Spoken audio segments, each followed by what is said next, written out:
My fellow Hoosiers, for most of this year, we have been consumed by COVID-19 and its immense impact on our health and our economy. That's true for all of us as individuals, and it's certainly true for our state and local governments. And it continues to be the new normal that we manage our way through every day. Even as we follow the science and work relentlessly to stamp it out, this is clearly one of the most dangerous viruses in our lifetimes. I know this is hard. I know there is fatigue. I know people just want it to go away. I do too.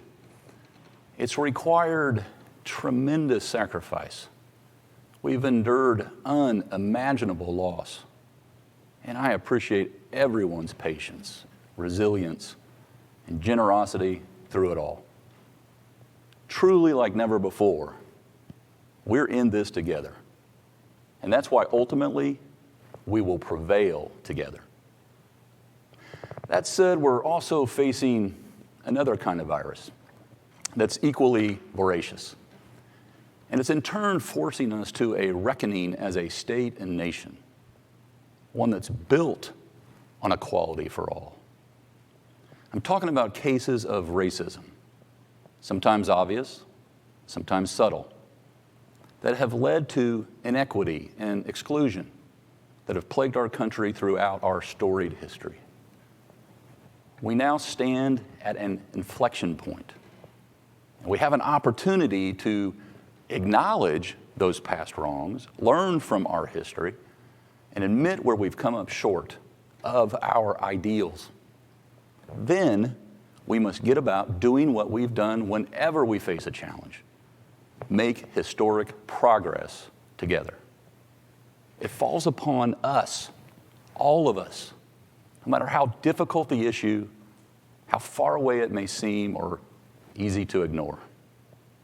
We, the people, together, marching toward the right, will determine our timely progress.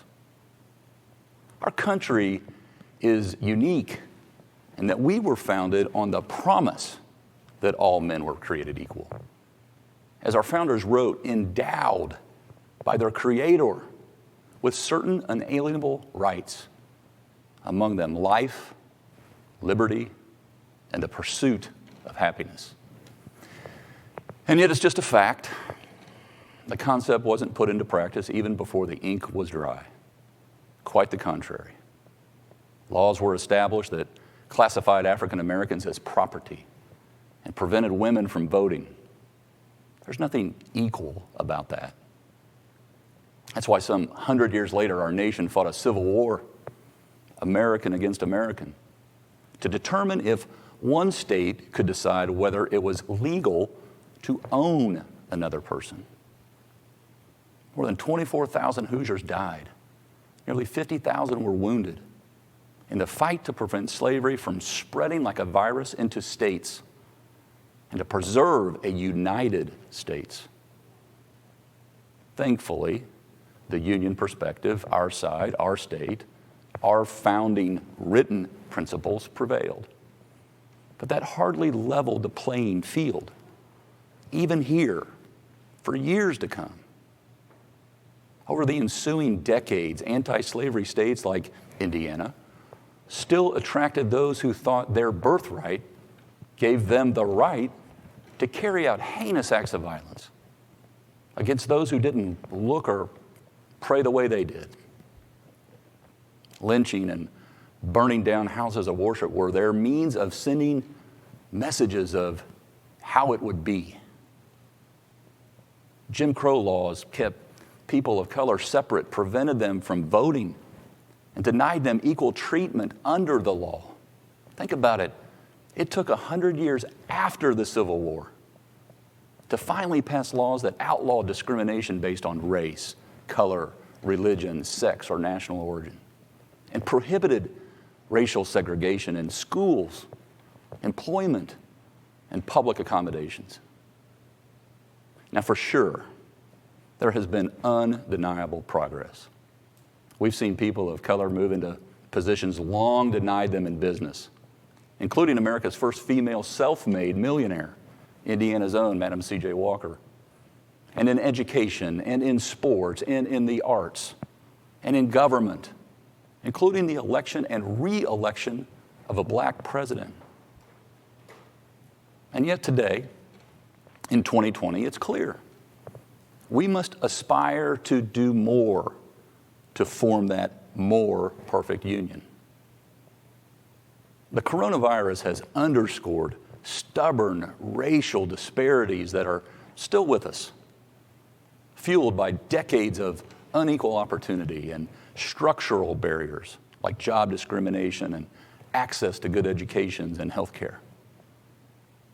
People of color are dying of COVID-19 at twice the rate of whites and are more likely to have lost their job during this pandemic.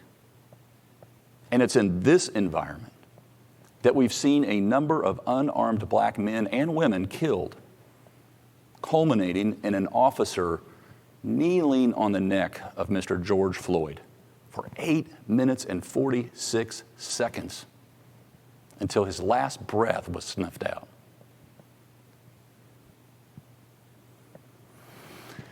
I admit I can't put myself in a black person's shoes. I can't fully appreciate the everyday indignities and slights our friends and associates have had to deal with, let alone the fear of some things I've never had to think about for a second. So I've spent considerable time since Mr. Floyd's death connecting with and listening to black leaders and stakeholders. One conversation leading to the next and to the next and to the next. I've talked with and listened to mom and pop business owners, college presidents, law enforcement, corporate executives, church leaders, and everyday citizens, rural, urban, and suburban. Many have shared what's on their hearts and minds, and I've tried to do the exact same. One theme I heard over and over again was the importance of getting to root causes of inequities and not just reacting to the symptoms. Several people conveyed the sense that over our country's long history, inequity and exclusion have actually been ingrained in many of our institutions, systems, and structures, often unknowingly. And while we have made progress, and we haven't rooted it out fast enough. Gaps persist, and some are widening. Another thing I heard is to think about the big picture. Dr. Sean Huddleston, the president of Martin University, Indiana's only predominantly black institution, something we should all be proud of, said to me that while black lives matter, black livelihoods matter too. I agree on both accounts. Black lives matter, and so do black livelihoods. Dr. Huddleston said we must remove barriers to success so all can benefit and achieve their dreams without having to worry about how much privilege society has afforded them. Powerful. Another theme I heard is best captured by what Martin Luther King called, quote, the fierce urgency of now. That we need to use this moment as an opportunity to forge a new, more inclusive future. We cannot lose this opportunity to act constructively. Dennis Bland, the president of the Center for Leadership Development, told me change is going to happen. The key is to shape change. That's what I and my team intend to do. Shape change. 2 months ago, I began work to make sure our own house was in order and to address disparities and inequities in your state government. I called my entire cabinet together and shared my commitment to acknowledge past shortcomings and do something about it, no matter how hard or raw or uncomfortable it might be. We formed an executive branch task force and charged them with identifying gaps in state government and providing recommendations to address them. And so for my first action, I'm creating a new position, Indiana's first ever Chief Equity, Inclusion, and Opportunity Officer. This person will be a member of the governor's cabinet, reporting directly to me, and will immediately focus solely on improving equity, inclusion, and opportunity across all state government operations, as well as drive systemic change to remove hurdles in the government workplace and the services we provide. And second, help them deliver their own strategic plans to tactically remove all such barriers. In short, this cabinet member will help every state agency raise their game. I'm confident this is the right first step because it's similar to how we're tackling other fronts like infant mortality. Infant mortality in Indiana, our rate, which disproportionately affects many black mothers and children, was unacceptable. So we set a goal to become the best state in the Midwest for infant mortality by 2024. We appointed an expert to lead the effort. In this case, Health Commissioner Dr. Chris Box. We put in place the OB Navigator to help expecting mothers get the care they need and ensure that high-risk babies are delivered at hospitals with the right facilities. As a result, Indiana's infant mortality rate is at its lowest since 2012. But there's more to be done. To truly empower marginalized Hoosiers, we must aggressively close education and workforce training gaps. I believe that the surest path to equal opportunity in life is with a high-quality education. Unfortunately, our gaps in educational achievement and attainment reveal a more rocky path to success for black students compared to their other peers. Black students have lower high school graduation rates, lower college enrollment, and as a result, attain fewer college credentials than their counterparts from other groups, even while Indiana ranks in the top 3 nationwide for scholarship and tuition assistance, including help for minorities. Indiana's new Secretary of Education come January must make it a priority to improve minority teacher recruitment and learning gaps to bridge the divide between the haves and the have-nots. I was reminded by a conversation with IPS Superintendent Alicia Johnson of the value of education, of knowing that value, and for skills training for all students, including after high school in today's society and new-collar economy. No task will go farther toward promoting equal economic opportunity throughout Indiana than a good education. That's why I've made developing our workforce a top priority. It's a passion. And that's why the state of Indiana will pay 100% to skill up Hoosiers to fill the current 118,000 job openings we have right now in our state. Our Next Level Jobs program, which helps Hoosiers get training and helps employers train them, has been by most measures an overwhelming success. Just ask all those lives who have already been changed for the better because of this program. That's why we just added another $50 million from the CARES Act to these high-wage, high-demand programs. However, we must recruit more minorities into these fields and assist more minority-owned businesses to take advantage of our state programs. It's there, waiting to be used. I've asked Indiana's Commissioner of Higher Education, Teresa Lubbers, to work with DWD Director Fred Payne and our workforce cabinet to submit specific recommendations on how we might adjust policies for all our workforce programs in order to create greater opportunity for people of color. truly leveling the playing field will require all of us from every corner of society. That's why I'm appealing to our private sector to continue to play the outsized role they play in our state.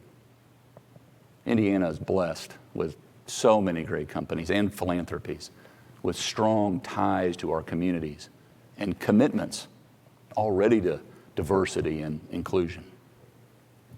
We've seen generous commitments to strengthening equity and inclusion in our state from companies like Anthem and Lilly and IKEA, Duke, CenterPoint Energy, the IMS, the Colts, and Pacers, Fever, foundations like Lumina, the Lilly Endowment, and Cummins Foundation, and many, many more all over our state.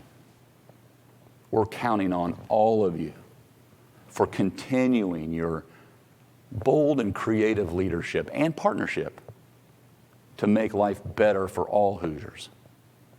We're asking others to step up and join in this noble cause. Now let me turn to policing. I know that mayors and police chiefs around the state are taking a hard look at their use of force policies. We're doing the same here. The first priority for them, as well as for me, is the protection of our citizens and our officers.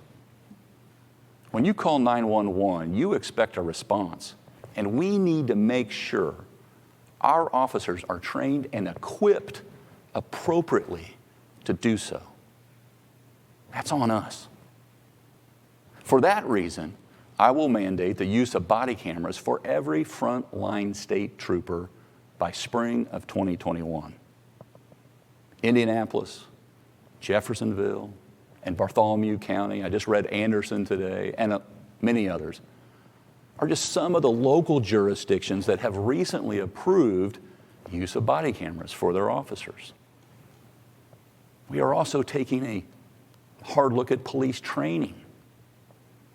The Indiana Law Enforcement Academy, or ILEA, provides the basic training for the majority of all law enforcement officers in the state, including our Indiana State Police, best in the nation, by the way. Last year alone, over 2,600 state law enforcement officers received some form of training at the academy. I will direct a third-party, top-down review of our state police and law enforcement academy curriculum and training. This can confirm good practices, but it can also help us modernize how we train our officers. We'll look at areas like use of force, de-escalation training, and implicit bias training. And I'm committed to working with our legislature to add more civilian representation to the ILEA board itself. We also know that community policing is stronger when officers reflect the makeup of their community. While African Americans make up 9.8% of our state's population, they comprise just 5.8% of our state police officers. So we have more work to do. That said, I'm proud of the progress we've made with our state police graduating classes. We've doubled the minority representation among graduates between 2016 and 2019, from about 14% to 28%. So I know this can be done. I know the momentum can continue. And I'll continue working with the members of the legislature, judiciary, and with local sheriffs and prosecutors on ideas that can be brought forward next session through our annual legislative process to collaborate on sentencing reform, jail overcrowding, and exorbitant fees, to name just a few. Now, how does this all come together? To better monitor our overall progress, I'm directing the state of Indiana's Management Performance Hub to create a public disparity data portal to show just that, how our state programs are working.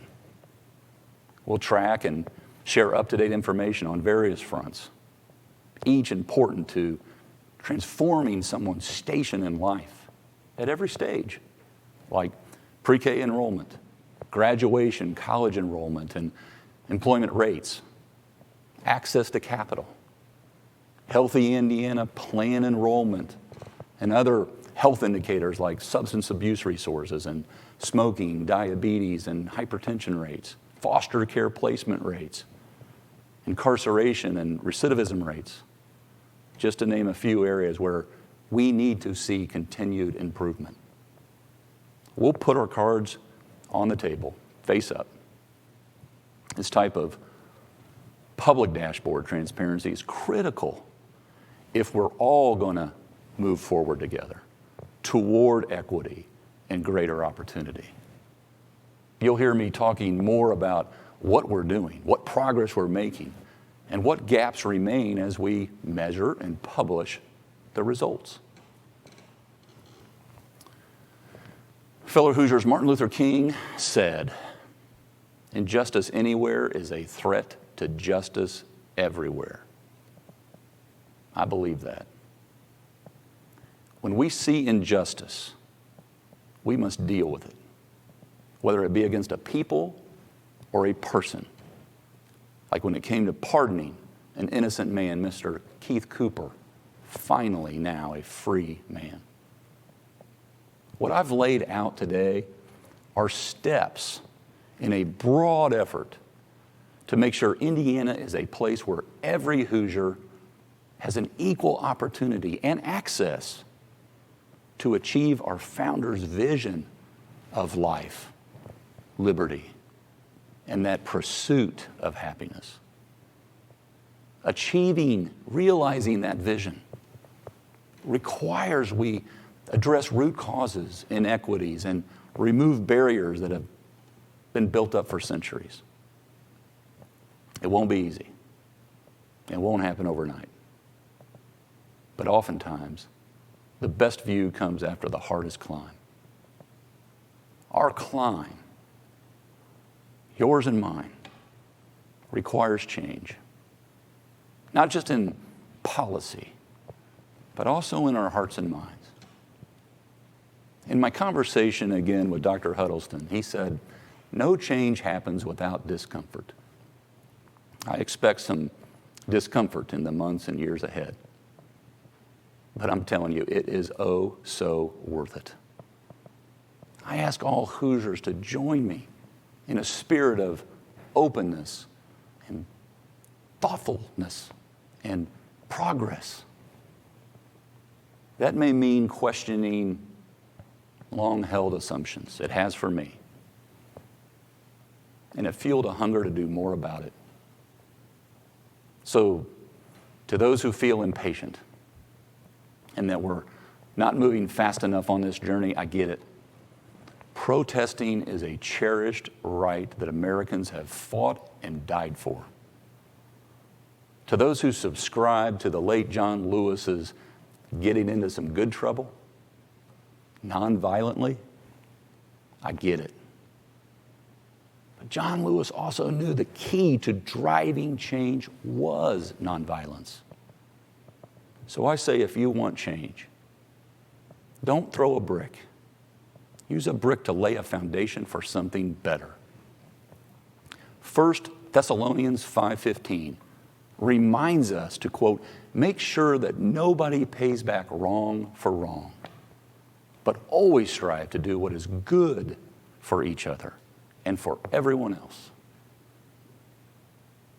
So I say, if you want change, don't throw that brick.